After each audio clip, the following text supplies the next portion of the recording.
شروع اللہ کے بابرکت نام سے جو بڑا مہربان اور نہایت رحم والا ہے۔ اہل زاویہ کی طرف سے آپ سب کی خدمت میں سلام پہنچے۔ میرا آج کا موضوع ہے حضرت صالح علیہ السلام کی اونٹنی اور پاکستان۔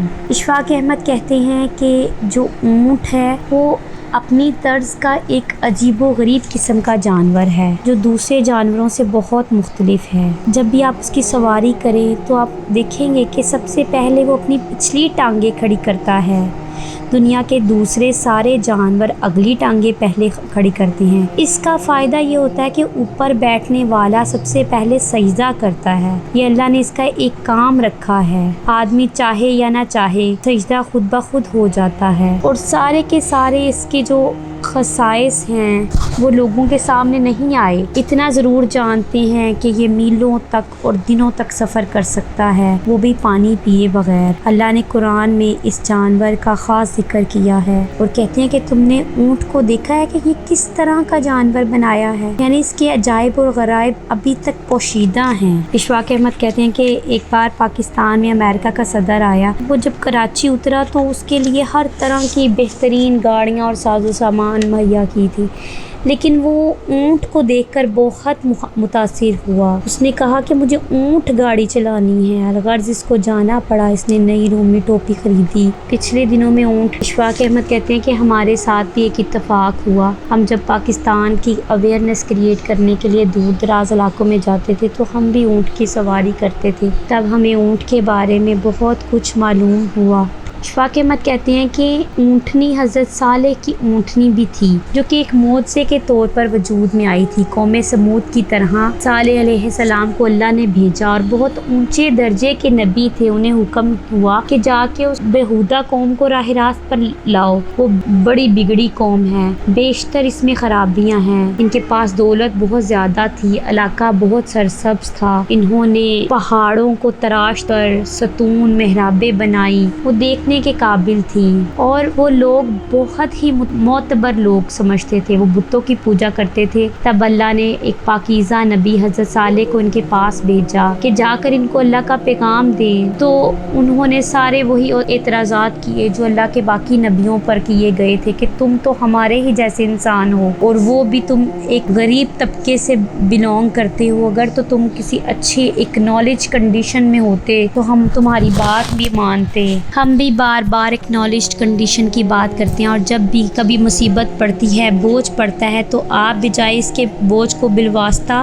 طور پر ڈائریکٹلی برداشت کرنے کے ہمیشہ پلٹ کر اکنامکس کی طرف جاتے ہیں۔ ہماری اکنامکس کمزور ہے اس لیے کام نہیں کرتے، ہم نیک اس لیے نہیں ہو سکتے کہ ہم مالی طور پر کمزور ہیں، ہم بہادر اس لیے نہیں ہو سکتے کہ ہم مالی طور پر کمزور ہیں، اچھے انسان اس لیے نہیں بن سکتے کہ مالی طور پر کمزور ہیں۔ تو وہ بھی یہی کہتے تھے کہ تم مالی طور پر بہت کمزور ہو، تمہارے پاس اتنے بڑے محل ہوتے جتنے ہمارے پاس ہیں، پھر ہم نبی مانتے، لیکن وہ کہتے مجھے یہی حکم دیا گیا ہے اور میں تم کو بھلائی کے راستے کی طرف بلاتا ہوں، اس میں تمہارا ہی فائدہ ہے، اور میں اس کے عوض تم سے کچھ نہیں مانگتا، میرا اجر تو میرے اللہ کے پاس ہے۔ بہرحال قوم سمود نے معجزے مانگا، اور حضرت صالح علیہ السلام نے ان کو وارن کیا کہ معجزہ رونما ہو چکنے کے بعد پھر اگر تم نے خدا کو اور اس کے پیغمبر کو نہ مانا تو پھر تم پر عذاب آ جائے گا۔ خوش نصیب ہیں وہ قومیں جنہوں نے معجزہ طلب نہیں کیا، لڑائی جھگڑا کرتے رہے لیکن معجزہ نہیں مانگا، وہ بچ گئے۔ لیکن اگر معجزہ مانگ لیا جائے اور معجزہ طلب کر لیا جائے اور وہ رونما ہو جائے، پھر بھی نہ مانا جائے تو عذاب طے شدہ بات ہے۔ انہوں نے کہا کوئی بات نہیں، ہم برداشت کر لیں گے، لیکن اگر معجزہ رونما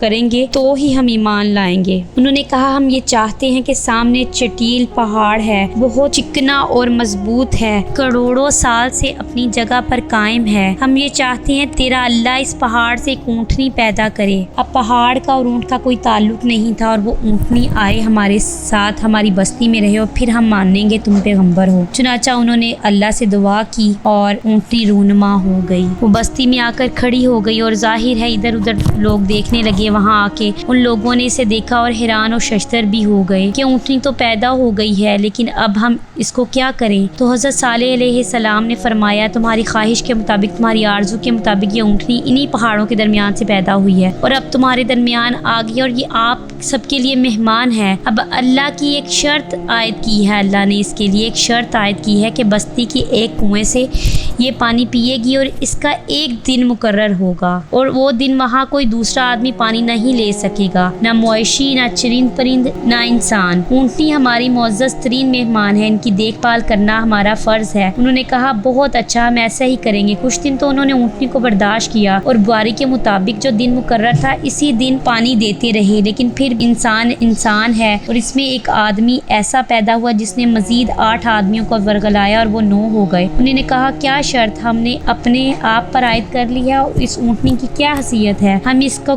کسی نہ کسی طرح سے قلعہ کما کر دیں گے۔ چنانچہ انہوں نے رات کے وقت اس اونٹنی کی کونچیں کاٹ دی جو کہ ٹخنوں کے اوپر کا حصہ ہوتا ہے، تو اونٹنی ظاہر ہے وہاں پر اپاہج ہو کر بیٹھ گئی۔ صبح کو جب سب لوگ بیدار ہوئے اور اونٹنی کے پاس پانی پینے کی باری تھی لیکن وہ تشریف نہ لائی کیونکہ وہ وہاں نہ تھی۔ جب حضرت صالح علیہ السلام کو علم ہوا کہ یہ واقعہ ہوا ہے تو پھر انہوں نے اپنی قوم سے کہا یہ بہت برا ہوا، نہ تم نے اس معجزے کو جھٹلایا ہے بلکہ اس مہمان کے ساتھ اچھا سلوک نہیں کیا۔ اب 3 دن کے اندر تمہارا قلعہ کما ہو جائے گا اور تم نیست و نابود ہو جاؤ گے۔ پھر آنے والی تاریخ میں لوگ انگلیاں اٹھا کے بتایا کریں گے کہ یہ سمود کے رہنے کی جگہ ہے اور یہ ان کے محل تھے جو وہاں ویران پڑے ہیں اور قیامت تک اسی طرح ویران رہیں گے۔ چنانچہ جیسا فرمایا گیا تھا بالکل ویسے ہی ہوا۔ پہلے دن ان کے منہ پیلے ہوئے، اگلے دن بے حد سرخ اور پھر کالے۔ پھر ایک ایسی چنگاڑ آئی جیسے آج کل بم بنے ہیں، چنگاڑ آئی اور وہ سارے کے سارے اوندے منہ گر گئے اور نیست و نابود ہو گئے۔ ایک دفعہ میں اسلام آباد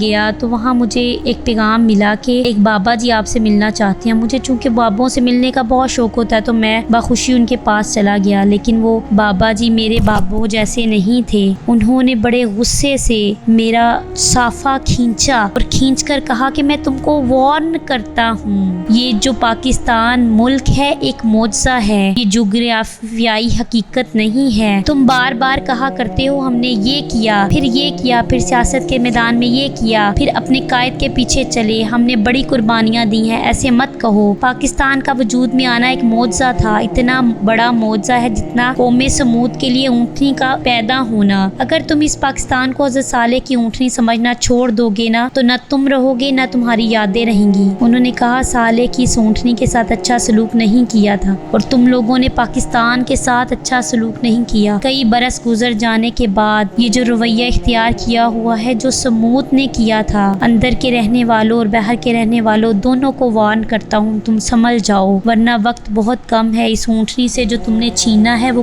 کچھ لوٹانا ہے۔ اندر کے رہنے والوں اس کو لوٹاؤ اور اس کو دو، اور باہر کے رہنے والوں ساؤتھ ایشیا میں سارے ملکوں کو وارن کرتا ہوں اس کو کوئی عام چھوٹا سا معمولی سا جغرافیائی ملک سمجھنا چھوڑ دیں۔ یہ حضرت صالح کی اونٹنی ہے، ہم سب پر اس کا ادب اور احترام واجب ہے۔ اس کو ایک معمولی ملک نہ سمجھنا اور اس کی طرف رخ کر کے کھڑے رہنا، اور اب تک جو کوتاہیاں ہوئی ہیں ان کی معافی مانگتے رہو اور ان کو ریکمپنسیٹ کرو۔ پاک احمد کہتے ہیں کہ میں ان کی بات کا کوئی جواب نہ دے سکا، خوف زدہ ہو کے کھڑا رہا، پھر ان کو سلام کر کے سر جھکا کے واپس چلا آیا۔ آج اس ملک پاکستان کی جو حالت ہم نے کر دی ہے وہ اس واقعے کے بہت سالوں بعد بہت زیادہ سنگین ہو چکی ہے۔ آپ دیکھ سکتے ہیں موجودہ ملکی حالات، حکمرانوں نے کس طرح سے اس ملک کے حالات کو بدترین بنا دیا ہے، عام انسان کے لیے رہنا مشکل ہو گیا ہے۔ تو ہم بھی اب بیٹھے ہیں دیکھتے ہیں کہ